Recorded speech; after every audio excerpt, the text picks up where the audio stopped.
গান্ধীয়ে নাগৰিকত্ব লাভ কৰাৰ পূৰ্বে তেওঁৰ নাম অন্তৰ্ভুক্ত হৈছিল ভোটাৰ তালিকাত এই বিস্ফোৰক তথ্য ভয়ংকৰ তথ্য প্ৰকাশ কৰিছে বিজেপিৰ শীৰ্ষ নেতা অমিত মালব্যই একশত মন্তব্যৰ যোগেদি এই ঘটনাটো এই বিষয়টো ৰাইজক অৱগত কৰিছে আৰু শেহতীয়াকৈ ৰাহুল গান্ধীয়ে যি ভোট চুৰিৰ অভিযোগ উত্থাপন কৰিছিল ইলেকশ্যন কমিছনৰ বিৰুদ্ধে বা ভাৰতীয় জনতা পাৰ্টিৰ একেবাৰে শীৰ্ষ নেতৃত্বৰ বিৰুদ্ধে ভোট চুৰিৰ প্ৰত্যুত্তৰ যেন এই ধৰণে অমিত মালব্যই দিব বিচাৰিছে বিশেষজ্ঞসকলে ৰাজনৈতিক বিশেষজ্ঞসকলে তেনেদৰে ক'ব খোজে সোনিয়া গান্ধী একালৰ কংগ্ৰেছৰ সভানেত্ৰী দীৰ্ঘকালীন সভানেত্ৰী সোনিয়া গান্ধী ভাৰতীয় নাগৰিক নাছিলে তেওঁ ইটালীৰ নাগৰিক আছিল আৰু 1968 চনত তেওঁ ৰাজীৱ গান্ধীৰ সৈতে বিবাহ পাশত আবদ্ধ হৈছিল 1968 চনৰ সম্ভৱতঃ ফেব্ৰুৱাৰী 25 তাৰিখে আৰু ইন্দিৰা গান্ধীৰ বাসগৃহ এক সফদৰজং লেনত বিবাহ সম্পন্ন হৈছিল সম্পূৰ্ণ বৈদিক হিন্দু নিয়মত আৰু বিবাহখন ৰেজিষ্টাৰ কৰিছিল সেই সময়ত ডেপুটি কমিশনাৰ সেইখন জিলাৰ নিউ দিল্লী ডিস্ট্ৰিক্টৰ বিএন টেণ্ডনে আৰু বিয়াখন ৰেজিষ্টাৰ কৰোঁতে উইটনেছ হিচাপে আছিল অমিতাভ বচ্চনৰ মাতৃ বা হৰিবংশ ৰায় বচ্চনৰ সহধৰ্মিনী তেজী বচ্চন যি কি নহওক আমি সোনিয়া গান্ধী বিয়া হৈ বিবাহ পাশত ৰাজীৱ গান্ধীৰ সৈতে আবদ্ধ হৈ ভাৰতবৰ্ষলৈ আহিলে 1968 চনত ৰাজীৱ গান্ধী অক্সফৰ্ডত পঢ়িবলৈ গৈছিল সোনিয়া গান্ধীও ইংৰাজীৰ বিশেষ শিক্ষা গ্ৰহণ কৰিবলৈ ইংলেণ্ডলৈ গৈছিল অক্সফৰ্ডৰ কেম্পাছত ইজনে আনজনক দেখি তেওঁলোকে পছন্দ কৰিলে তাৰপিছত বিবাহ কৰিলে যি কি নহওক 68 চনত বিবাহ 68 চনৰ পৰা সোনিয়া গান্ধী ভাৰতবৰ্ষত আছে নতুন দিল্লীত আছে আৰু সোনিয়া গান্ধীৰ ভোটাৰ তালিকাত নাম অন্তৰ্ভুক্ত হৈছিলে 1980 চনত ভোটাৰ তালিকাত নাম অন্তৰ্ভুক্ত হৈছিল আৰু তাৰ প্ৰমাণ হিচাপে অমিত মালব্যই এখন নথিও গাঁঠি দিছে তেওঁৰ পোষ্টত এখন নথি গাঁঠি দিছে তেওঁৰ এক্সৰ পোষ্টত এই নথিখন হৈছে ইলেকশ্যন কমিশ্যন অফ ইণ্ডিয়াৰ ইলেক্টৰেল ৰোলৰ নথি 1980 চনৰ পোলিং ষ্টেচন তেওঁলোকৰ 145 ইয়াৰ 1980 লোকেলিটি সফদৰজং ৰোড ক্ষমা কৰি 1 সফদৰজং ৰোড ইন্দিৰা গান্ধীৰ বাসগৃহ য'ত তেওঁলোকৰ বিয়াখন হৈছিল আৰু ইয়াতে চাওক ইন্দিৰা গান্ধী ভোটাৰ ৰাজীৱ গান্ধী ভোটাৰ স্লিপখনৰ কথা কৈ আছো যিখন স্লিপত ৰাজীৱ গান্ধী সোনিয়া গান্ধী সঞ্জয় গান্ধী আৰু মেনকা গান্ধীৰ নাম উল্লেখ আছে 1980 চনত ইন্দিৰা গান্ধী জীৱিত আছিল ৰাজীৱ গান্ধী জীৱিত আছিল সঞ্জয় গান্ধী জীৱিত আছিল গতিকে সঞ্জয় গান্ধীৰ মৃত্যু 1980 চনত এই ভোটাৰ তালিকাৰ এই লিষ্টখন উলোৱাৰ পিছত কেইমাহমান পিছত তেওঁৰ মৃত্যু হৈছিল যি কি নহওক 1980 চনৰ 1 জানুৱাৰীৰ এই ভোটাৰ তালিকাত ইন্দিৰা গান্ধী ৰাজীৱ গান্ধী সঞ্জয় গান্ধী সোনিয়া গান্ধী মেনকা গান্ধীৰ নাম উল্লেখ আছে এতিয়া সমস্যাটো হৈছে ভোটাৰ তালিকাত সোনিয়া গান্ধীৰ নাম উল্লেখ হ'ল ঠিকেই কিন্তু তেতিয়ালৈকে সোনিয়া গান্ধীয়ে নাগৰিকত্ব লাভ কৰা নাছিলে সেই সময়ত এই ঘটনাটো যেতিয়া জনাজাত হ'ল ৰাইজে গম পালে সংবাদ মাধ্যমৰ যোগেদি হৈছৈ সৃষ্টি হোৱাত 1982 চনত ইলেকশ্যন কমিছনে বা দিল্লীৰ মুখ্য নিৰ্বাচনী বিষয়াই সোনিয়া গান্ধীৰ নামটো ভোটাৰ তালিকাৰ পৰা কৰ্তন কৰিলে সোনিয়া গান্ধীৰ নামটো কৰ্তন কৰি 1982 চনত সঞ্জয় গান্ধীৰ নামটো কৰ্তন কৰা হ'ল তেওঁ মৃত্যু হোৱাৰ কাৰণে ইন্দিৰা গান্ধী থাকি গ'ল ৰাজীৱ গান্ধী থাকি গ'ল আৰু সঞ্জয় গান্ধীৰ পত্নী মেনকা গান্ধী থাকি গ'ল কিন্তু তাৰ পিছত 1983 চনৰ অমিত মালব্যৰ মতে 1983 চনৰ জানুৱাৰীৰ 1 তাৰিখে পুনৰ ৰিএপিয়াৰ কৰিলে সোনিয়া গান্ধীৰ নাম ভোটাৰ তালিকাত 1983 চনৰ 1 এপ্ৰিলত অৰ্থাৎ দুবাৰকৈ সোনিয়া গান্ধীৰ নাম ভোটাৰ তালিকাত অন্তৰ্ভুক্ত হ'ল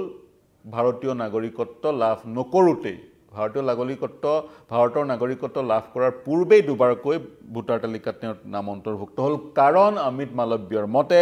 সোনিয়া গান্ধীয়ে ভাৰতৰ নাগৰিকত্ব লাভ কৰিছিল এপ্ৰিলৰ 30 তাৰিখে 1983 চনৰ এপ্ৰিলৰ 30 তাৰিখে সোনিয়া গান্ধীয়ে ভাৰতৰ নাগৰিকত্ব লাভ কৰিছিল কিন্তু তাৰ পূৰ্বেই তেওঁৰ নাম ভোটাৰ তালিকাত অন্তৰ্ভুক্ত হৈছিল গতিকে প্ৰমাণসহ অমিত মালব্যই এই কথা ক'ব বিচাৰিছে অৰ্থাৎ গান্ধী ফেমিলিয়ে এনে ধৰণে ইলেকশ্যন কমিছনক ব্যৱহাৰ কৰি ভোটাৰ তালিকা মেনিপুলেট কৰিব বিচাৰিছিল বুলি অমিত মালব্যই ক'ব বিচাৰিছে তাৰ সমান্তৰালকৈ ৰাহুল গান্ধীৰ ভোট চুৰৰ অভিযোগৰ প্ৰত্যুত্তৰ আন এগৰাকী বিজেপিৰ মন্ত্ৰী অনুৰাগ ঠাকুৰে এনে ধৰণে দিছে তেওঁ সন্মুখলৈ আনিছে তিনিটা সমষ্টি এটা হৈছে ৰায়বেৰেলী এটা হৈছে কনৌজ আৰু এটা হৈছে ডায়মণ্ড হাৰ্বাৰ ৰায়বেৰেলী ৰাহুল গান্ধীৰ সমষ্টি আৰু ৰাহুল গান্ধীৰ সমষ্টিত ভুৱা ঠিকনা ভুৱা বয়স ভুৱা ভোটাৰ ইত্যাদিৰ প্ৰসংগ অনুৰাগ ঠাকুৰে উল্লেখ কৰিছে ক'ত ৰায়বেৰেলীত অৰ্থাৎ ৰায়বেৰেলীত ভোটাৰ তালিকা প্ৰস্তুতৰ সময়ত বৃহৎ জালিয়াতি হোৱাৰ অভিযোগ উত্থাপন কৰিছে অনুৰাগ ঠাকুৰে যিটো ৰাহুল গান্ধীৰ সমষ্টি ডায়মণ্ড হাৰ্বাৰ হৈছে টিএমচিৰ জ্যেষ্ঠ নেতা অভিষেক বেনাৰ্জীৰ সমষ্টি ডায়মণ্ড হাৰ্বাৰটো জালিয়াতি কৰি ভোটাৰ তালিকাত বৈধ লোকৰ নাম অন্তৰ্ভুক্ত হোৱাৰ অভিযোগ উত্থাপন হৈছে বা মাল্টিপুল bogus ভোটাৰৰ নাম অন্তৰ্ভুক্ত হোৱাৰ অভিযোগ উত্থাপন কৰিছে অনুৰাগ ঠাকুৰে আৰু তেওঁ তৃতীয়টো উদাহৰণ দিছে কনৌজ হৈছে অখিলেশ যাদৱৰ সমষ্টি গতিকে বিৰোধী দল জয়ী হোৱা তিনিটা সমষ্টিৰ প্ৰসংগ উল্লেখ কৰিছে অনুৰাগ ঠাকুৰে উদাহৰণ দিছে অনুৰাগ ঠাকুৰে য'ত ব্যাপক ভোটাৰ তালিকাত জালিয়াতি হৈছে অতিৰিক্তভাৱে নাম অন্তৰ্ভুক্ত হৈছে ভুৱা ঠিকনাৰে নাম অন্তৰ্ভুক্ত হৈছে এক্সিষ্ট নকৰা লোকৰ নাম অন্তৰ্ভুক্ত হৈছে ইত্যাদি ইত্যাদি ৰাহুল গান্ধীয়ে উদাহৰণ দিছিলে কৰ্ণাটকৰ এটা সমষ্টিৰ বেংগলোৰ চেন্ট্ৰেল লোকসভা সমষ্টিৰ এটা বিধানসভাৰ সমষ্টিৰ মহাদেৱপুৰৰ আৰু এই অনুৰাগ ঠাকুৰে বিৰোধীৰ তিনিটা সমষ্টিৰ উদাহৰণ সকলোৰে সন্মুখত দাঙি ধৰিলে সকলোবোৰৰ পৰা কি আমি কি সামাৰি ল'ব পাৰোঁ কি কেনেধৰণে গোটেই প্ৰক্ৰিয়াটো সামাৰাইজ কৰিব পাৰোঁ গোটেই প্ৰক্ৰিয়াটো সামাৰাইজ কৰিবলৈ হ'লে আমি ক'ব পাৰোঁ ইলেকশ্যন কমিশ্যনৰ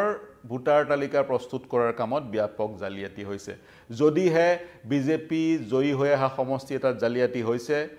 অনুৰূপ ধৰণে কংগ্ৰেছ জয়ী হৈ অহা সমষ্টিটো জালিয়াতি হৈছে বিজেপিৰটোত জালিয়াতি হোৱাটো কংগ্ৰেছৰটোত জালিয়াতি হোৱাৰ প্ৰক্ৰিয়াক ডিফেণ্ড নকৰে এটা বেয়া আন এটা বেয়াক ডিফেণ্ড নকৰে যদি হৈছে জালিয়াতি সকলোতে হোৱা এতিয়া পৰিলক্ষিত হৈছে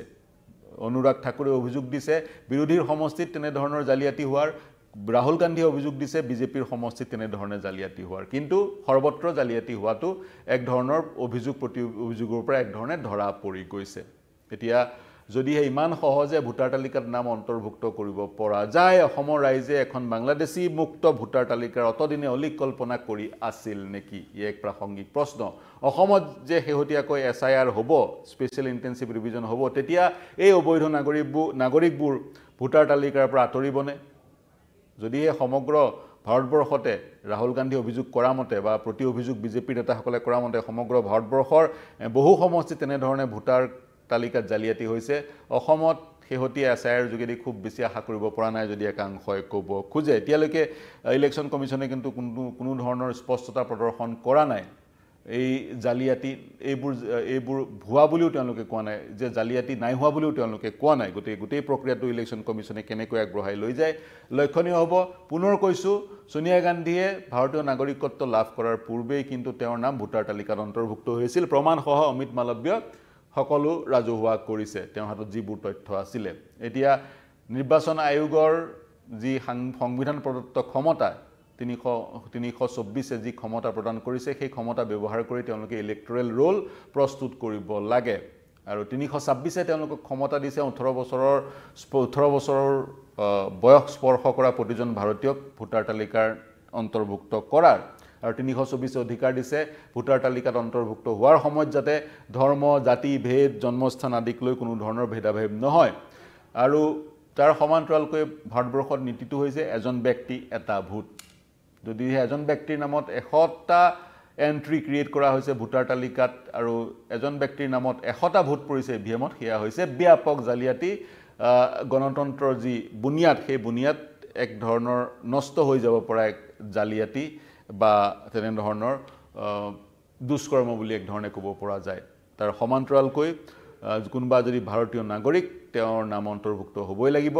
বহুত নিয়ম আছে আমি নিয়মবোৰৰ বিষয়ে সবিশেষ বিশ্লেষণ বিগত সময়ত কৰি আহিছোঁ কিন্তু এই বিতৰ্ক এতিয়া চৰ্চাৰ কেন্দ্ৰবিন্দু হৈ পৰিছে কাৰণ বিহাৰৰ পিছত সমগ্ৰ ভাৰতবৰ্ষত SIR হ'ব প্ৰথম কথা অসমতো হ'ব ইতিমধ্যে ইতিমধ্যে কংগ্ৰেছ দল সাজু হৈ আছে তেওঁলোকে ইতিমধ্যে চিনাক্ত কৰি উলিয়াইছে 28000 মান ব্লক লেভেল এজেণ্ট আৰু সেই এজেণ্টবোৰক ইতিমধ্যে ট্ৰেইনিং দিয়া আৰম্ভ কৰিছে কংগ্ৰেছে বিজেপিও সাজু হৈছে কাৰণ এই যি SIRত প্ৰতিজন ব্যক্তিয়ে প্ৰপত্ৰ পূৰণ কৰিব লাগিব আৰু লাষ্ট শেষৰবাৰৰ কাৰণে যিখন আমি ভোটাৰ তালিকা পাইছিলোঁ SIR যোগেদি সেই ভোটাৰ তালিকাত যদি নাম অন্তৰ্ভুক্ত হৈছে এবাৰো নাম অন্তৰ্ভুক্ত হ'ব যদিহে নাম অন্তৰ্ভুক্ত হোৱা নাই ভাৰতীয় হোৱাৰ প্ৰমাণ দিব লাগিব যদিও বা ইলেকশ্যন কমিশ্যনে কোন ভাৰতীয় হয় বা কোন ভাৰতীয় নহয় সেয়া নিৰ্ধাৰণ কৰাৰ তেওঁলোকৰ এখতিয়াৰ নাই কিন্তু তেওঁলোকৰ এখতিয়াৰটো হৈছে ইলেক্টৰেল ৰোলত ভাৰতীয়সকলক অন্তৰ্ভুক্ত কৰিব লাগিব ভাৰতীয় হোৱা মানে এলিজিবল লোকক অন্তৰ্ভুক্ত কৰিব লাগিব আৰু ইনএলিজিবল লোকক আঁতৰাব লাগিব যদিহে অন্তৰ্ভুক্ত হৈ আছে যি কি নহওক সোনিয়া গান্ধীৰ প্ৰসংগত উল্লেখ কৰা হৈছে গতিকে সোনিয়া গান্ধীয়ে ভাৰতীয় নাগৰিকত্ব লাভ কৰাৰ পূৰ্বে কিন্তু তেওঁৰ নাম ভোটাৰ তালিকাত সোমাইছিল ঠিক সেই ধৰণে যি ধৰণে অসমত বাংলাদেশৰ পৰা অবৈধভাৱে প্ৰৱেশ কৰা লোকৰ নাম ভোটাৰ তালিকাত অন্তৰ্ভুক্ত হৈছে গতিকে এই প্ৰক্ৰিয়াটো আজিৰ পৰা নহয় সৌ তাহানিৰ পৰা চলি আহিছে গতিকে অসমৰ ক্ষেত্ৰত এই প্ৰক্ৰিয়াটো বন্ধ কৰা বা ভোটাৰ তালিকাৰ পৰা অবৈধ নাগৰিক আঁতৰোৱাটো কিমান এক জটিল প্ৰক্ৰিয়া আপোনালোকে অনুধাৱন কৰক প্ৰিয় দৰ্শক এই বিশ্লেষণ আগবঢ়ালোঁ কাৰণ এই বাতৰিটোৱে আজিৰ দিনটোত শিৰোনাম দখল কৰিছে এইখন হৈছে সেই স্লিপখন যিখন স্লিপ অমিত মালব্যই টুইটাৰটোৰ সৈতে এক্সৰ মন্তব্যটোৰ সৈতে গাঁঠি দিছে কি মন্তব্য কৰিব আমাৰ বিশ্লেষণ কেনে পালে জনাব কিবা অতিৰিক্ত তথ্য প্ৰদান কৰিব বিচাৰিলে বা মন্তব্য বা প্ৰতিক্ৰিয়া দিব বিচাৰিলে আমাৰ ইউটিউব চেনেল আৰু ফেচবুক পেজত প্ৰৱেশ কৰি কমেণ্ট ছেকশ্যনত মন্তব্য কৰিব তাৰ সমান্তৰালকৈ এছআইআৰ হওক বা আন বিষয়সমূহেই হওক দেশ বিশ্ব ৰাজ্যৰ সকলো বা বাতৰিৰ কাৰণে চাই থাকিব